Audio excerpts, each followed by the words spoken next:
My name is Malik Owens. I'm 34 years old and live in a quiet part of St. Paul, Minnesota. I work as a senior project lead at a logistics firm. It's one of those high-stakes jobs where if you blink too long, you fall behind. I built this life brick by brick. No safety net, no rich uncle, just grit, late nights, and a deep refusal to be what they said I'd become. That afternoon, I wasn't expecting anyone. I had just come back from a meeting, still in my dress shoes, still running on caffeine, when there was a knock at my door.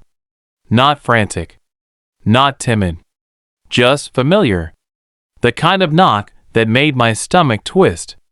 I checked the peephole and froze. Standing there was my mother, Denise, and just behind her, arms folded like he owned the world, was her husband, Gerald. I hadn't seen either of them in over 17 years.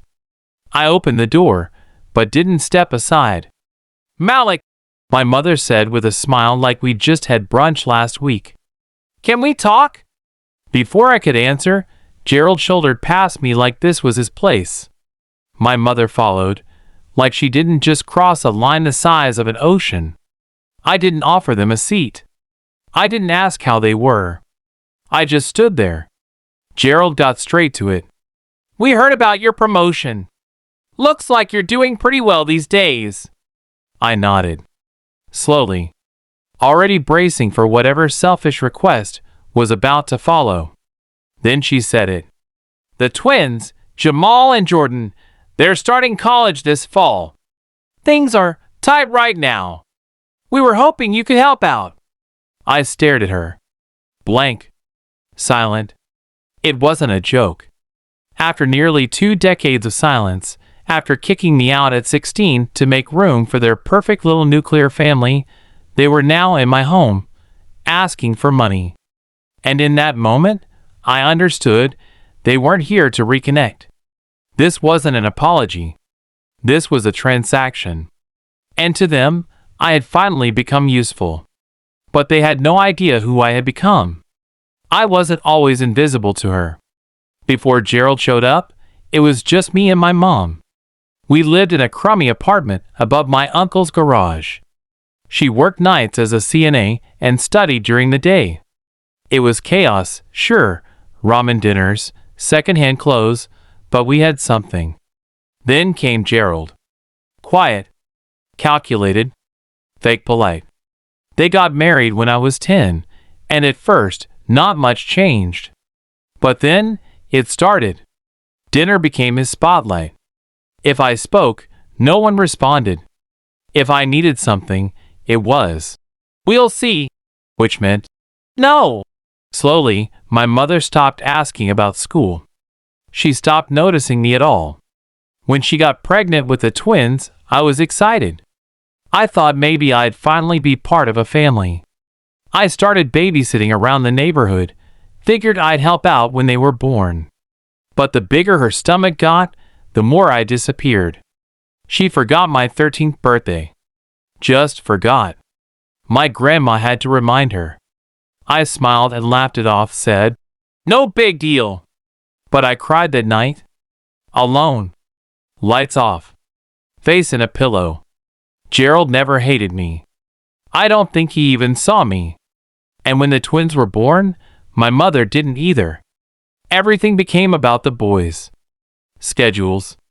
Milestones. Noise. And I became a shadow. I tried. God, I tried.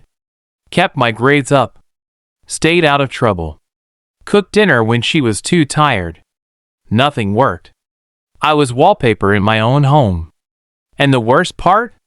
She didn't even notice I was fading. Because to her, I already had. The night they kicked me out wasn't dramatic. No yelling. No tears. Just clinical. We were sitting in the living room, post-dinner, when Gerald said, "Malik, things are getting tight. The twins need more space. We think it's best if you move in with your grandparents until you can get on your feet." My mother just sat there, arms crossed, eyes on the floor. I looked at her, waiting for a single word. She said nothing, just nodded. That night, I packed a small bag, some clothes, a photo of me and my grandma, and my journal, and walked under the cold sky to my grandparents' house. My grandmother was already at the door. She didn't say a word, just hugged me so hard I couldn't breathe. My grandfather stood in the hallway, fists clenched. "To throw away your own blood," he muttered. "Unbelievable." They gave me the spare room, a warm meal, and something I hadn't felt in years, safety. But love alone doesn't pay for bus fare, notebooks, or winter coats. So I worked. Nights. Weekends. Scrubbing dishes, stacking shelves, anything to keep going. I didn't tell anyone at school. I didn't want pity. I wanted to survive. Maybe, just maybe, I still hoped she'd call. That she'd say she missed me. That she made a mistake. She never did. When college acceptance letters started rolling in, I was stunned. Someone, somewhere, saw something in me. But tuition? That was the next mountain. I needed a co-signer for federal loans. So, against my better judgment, I texted her. Simple. Polite. "Hey Mom, I've been accepted into some schools. Trying to secure financial aid. Would you be willing to co-sign a loan?" She replied the next morning.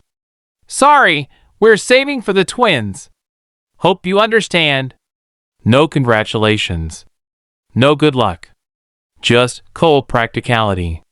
I stared at that message until the words blurred. That was the last time I asked her for anything. Because that same week, my Aunt Regina stepped in. She didn't hesitate. She didn't grill me about grades or essays. She just said, "I've got you." That one moment of belief gave me the fire I needed to go all in.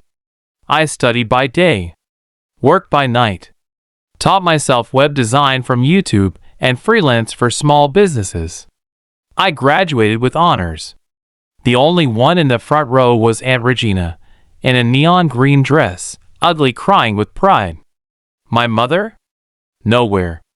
And I was okay with that. By the time I hit 30, I had paid off a chunk of my loans, landed a leadership job, and bought a quiet apartment that felt like home. I didn't post much on social media.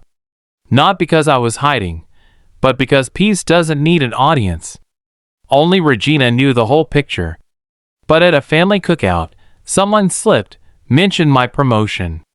And 3 days later, there was that knock. There they were, Denise and Gerald, standing on my porch, looking like nothing had happened. "We heard about your job," she said. "The boys are starting college. We need help." Help. Help? After they erased me from their lives, they now expected me to be their safety net? I took a deep breath. "Why would you think I'd help you?" Gerald sneered. "Because you're doing well. You don't have kids. You can afford it." My mother added, "Don't be like that. It's what family does." I stared at her. "You didn't help me. You didn't even acknowledge me. I made it without you. And now you want a piece of what I bled to build? You're being selfish," she said. "No," I replied. "I'm being clear." I stood taller.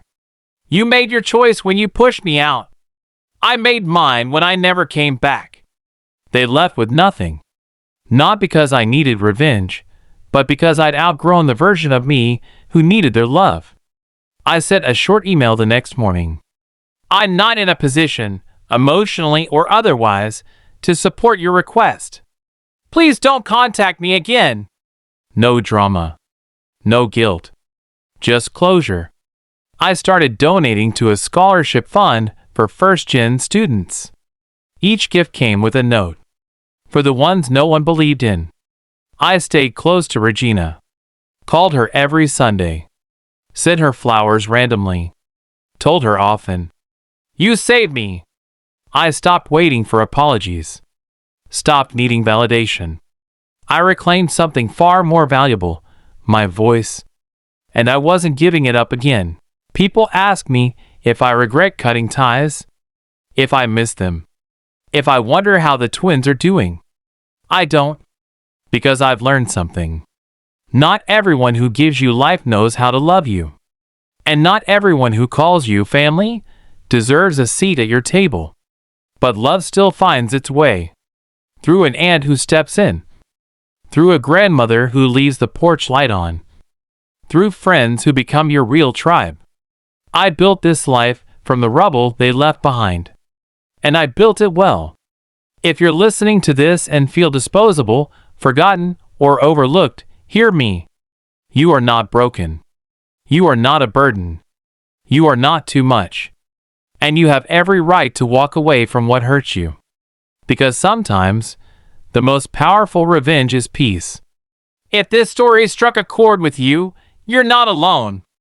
Sometimes walking away isn't weakness, it's the beginning of your strength. Hit that like button if you've ever had to choose peace over pain. Subscribe for more real stories of resilience, revenge, and rising above. And if you've ever been discarded, ignored, or underestimated, drop a comment, let the world know. You're still standing. You're still rising. And your story's not over yet.